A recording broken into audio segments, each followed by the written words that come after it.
Hi అండి. Welcome back to our channel Nagamani vlogs. ఏంటి ఈరోజు నాగమణి ఏంటో తాలింపుతో వీడియో స్టార్ట్ చేసింది అనుకుంటున్నారా? ఏం లేదండి. ఆరోగ్యానికి చాలా మంచిదైన రుచికరంగా ఉండే మునగాకు పప్పు అండి. మునగాకుతో పప్పు చేస్తే చాలా బాగుంటుంది. అందరూ తోటకూర, పాలకూర, గోంగూర, ఆకుకూరలతో అయితే చేస్తారు. ఒక్కసారి మునగాకుతో ట్రై చేసి చూడండి ఎంత బాగుంటుందో. రైస్లోకి, చపాతీలోకి కూడా చాలా బాగుంటుందండి మునగాకు పప్పు. ఆరోగ్యానికి చాలా మంచిదండి. మునగాకు పప్పునైతే ఎలా రెడీ చేసుకోవాలో చూసేద్దాం, వచ్చేయండి. ముందుగా అయితే ఒక కుక్కర్ తీసుకొని అందులోకి ఒక కప్పు కందిపప్పు పోసుకొని శుభ్రంగా వాష్ చేసుకోవాలండి. వాష్ చేసుకున్న కందిపప్పులో 2 టమాటాలు, 2 ఉల్లిపాయలు, 4 పచ్చిమిర్చి కట్ చేసుకొని వేసుకోవాలి. అందులోనే కొద్దిగా చింతపండు, కారం,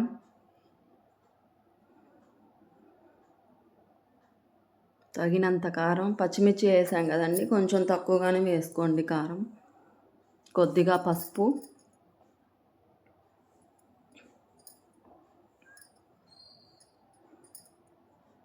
అయితే వాటర్ యాడ్ చేసుకోవాలండి.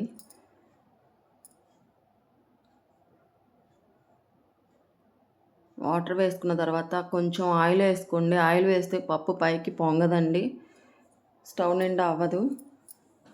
కొద్దిగా ఆయిల్ అయితే వేసుకోండి. ఇప్పుడైతే మునగాకునైతే వేసేసుకుందామండి. మునగాకునైతే శుభ్రంగా క్లీన్ చేసుకొని వేసుకోవాలి. శుభ్రంగా క్లీన్ చేసిన మునగాకండి. లేత మునగాకుని తీసుకోవాలండి. కొంచెం ముదిరిన మునగాకు అయితే చేదు వస్తుంది. మొత్తం వేసుకోవాలి. మునగాకుని కొంతమంది అయితే ఫ్రై చేసి వేస్తారండి, అవసరం లేదండి. లేత మునగాకు అయితే చేదేం రాదు, చాలా బాగుంటుంది. అదే ముదురు మునగాకు అయితే కొంచెం ఫ్రై చేసి వేసుకోవాలి పప్పులో. ఇప్పుడైతే స్టవ్ ఆన్ చేసి ఒక 5-6 విజిల్స్ వచ్చే వరకు ఉంచాలండి. మునగాకు కంటికి చాలా మంచిదండి, ఆరోగ్యానికి ఎంతో మేలు చేస్తుంది. కంటి చూపుకు కూడా చాలా మంచిదండి మునగాకు. చూడండి, 5-6 విజిల్స్ అయితే అయిపోయిన తర్వాత ఒకసారి చూసేద్దాం. చూడండి, పప్పు అయితే ఉడికిపోయింది. ఇప్పుడు పప్పు గుత్తితోటైతే మెదుపుకోవాలి మెత్తగా.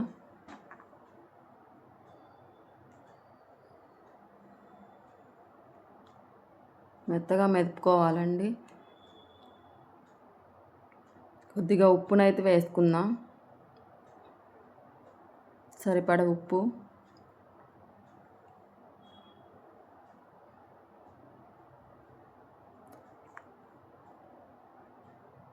ఈ మునగాకు అయితే చాలా మంచిదండి.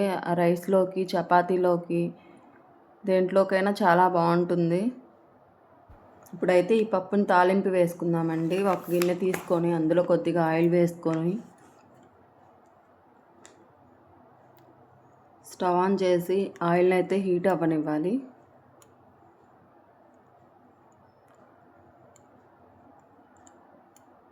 ఆయిల్ హీట్ అయిన తర్వాత తాలింపు గింజలను అయితే వేసుకోవాలి. ఎండుమిర్చి, 2 ఎండుమిర్చి,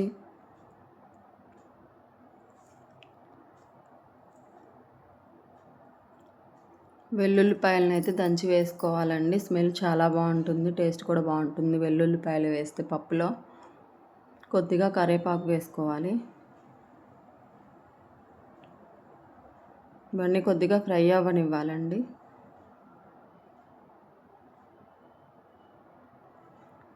ఫ్రై అయిన తర్వాత పప్పునైతే అందులో యాడ్ చేసుకుందాం.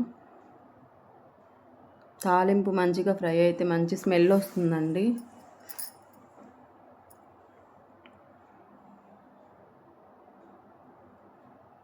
చూడండి, తాలింపు అయితే వేగింది. ఇప్పుడైతే పప్పును యాడ్ చేసుకుందాం. ఈ వీడియో నచ్చితే లైక్ చేయండి, మీ ఫ్రెండ్స్కి అయితే షేర్ చేయండి. కొత్త వాళ్ళైతే సబ్స్క్రైబ్ చేసుకోండి. ప్లీజ్ సపోర్ట్ చేయండి. మరొక న్యూ రెసిపీతో మీ ముందుకైతే వస్తానండి. వీడియో అయితే చూస్తున్నారు కానీ లైక్ కొట్టట్లేదండి. ఒకసారి లైక్ కొట్టండి వీడియో చూసిన తర్వాత. బాయ్ అండి.